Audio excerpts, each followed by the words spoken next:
the only comfort I found in the events of the last several days is that in many ways it's the greatest year of Tim's life. He was so proud of all the work that Maureen was doing for Vanity Fair, the big story on Sarkozy recently, the seminal work that she did in Russia and what was going on. Luke graduates from Boston College, and the greatest political year of the last 50 years. Tim was in the midst of that, morning, noon, and night. And he did not want that primary season to end. He just, I mean, we would say, okay, this is the last Tuesday night. There can't possibly be, no, bring it on, more, you know. And he just, that enthusiasm that he brought to it, and he loved every minute of it. He loved every minute of it. There were other dimensions to Tim that a lot of people who just watched Meet the Press or watched him on election coverage may not know about. He, as Mike has indicated, he was a real baseball aficionado, loved big events, loved going to the All-Star game with Mike or watching something on television, whether it was the Masters golf tournament. He didn't play golf, but he loved the idea of being around great athletes, and he was a real rock and roll aficionado. And nothing, he was more proud of this, I think, as a college student than anything else he did. When he was at John Carroll University in Cleveland, he brought this kind of unknown but promising rock and roller to campus. He was a concert promoter. The guy's name was Bruce Springsteen, and Springsteen is on tour now in Europe, and he said last night, Tim Russert was an important, unreplaceable voice in American journalism. I watched him hold our politicians' feet to the fire on many Sunday mornings. He was always a strong voice for honesty and accountability in American government. Beyond that, he was a good father, husband, and a good guy. He was a regular at many E Street band shows, and I'm going to miss looking down and seeing that big smiling face in the crowd. Tim, God bless you. We will miss you.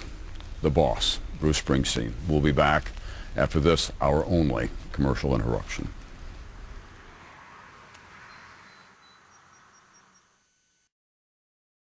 We're back. Among many other great aspects of Tim Russert's life is that he shared the influences on his life with the rest of us. There was a remarkable woman by the name of Sister Lucille that he met when he was in junior high. As he put it, he was at the back of the room with spitballs and rubber bands and generally not paying as much attention as he needed to what was going on in the front of the room. And she went to him and said, "We need to channel those energies, Mr. Russert." And she made him the editor of the junior high newspaper, I think at St. Bonaventure, wasn't it, Tim, in South Buffalo.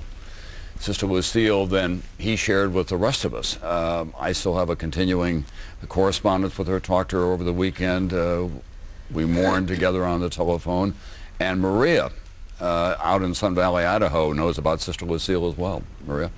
Well, I was interested. Mike was talking about Tim being educated by the Jesuits, as I was, but I think he was really formed by the nuns, as so many people of our age who went to Catholic school. I was also educated by the nuns, and I remember when I came to NBC News, the only person I knew there was you, Tom, and I remember Tim coming over and introducing himself, putting his arm around me and said, "Look, we're Irish Catholics, educated by the nuns and the Jesuits. We're going to stick together, and one of the most important people in my life I want you to meet is Sister Lucille." And he would bring her to 30 Rock, and he would introduce her around to everybody. He would credit her with his interest in journalism. He always had me autograph books for Sister Lucille or do things for Sister Lucille. He was so occupied with her meeting everybody that he knew and making sure that everybody in his life knew her influence on him. And I thought it was such a beautiful relationship, and anybody who was educated by the nuns understood that, because the nuns always got a bad rap, and he was always trying to give a good rap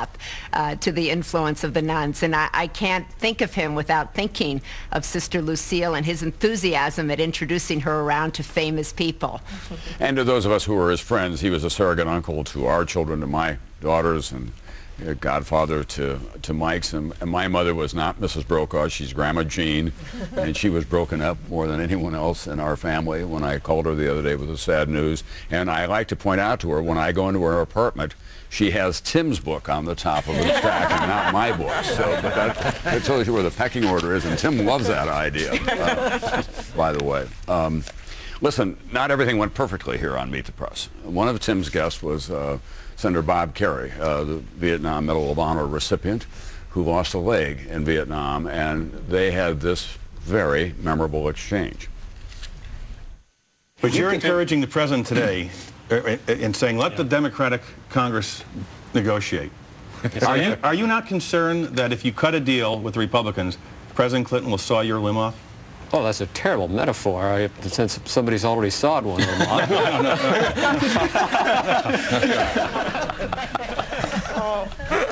Lost a leg. I think that we, you know, in the interest of the audience as well, I've always said that, and Tim handled that very well. But Tim had what I call 20/20 vision. He could see from 100 yards away a small critical comment made about him in some newspaper or in some magazine. And he had that strong Irish gene. Never forgive, never forget. Well, he wasn't thin-skinned, I would indicate. Precisely. He was Well, then how would you describe he was observant. He was very aware of everything. And Tim had a pen and a piece of paper, and he took names and numbers, and eventually he'd cry.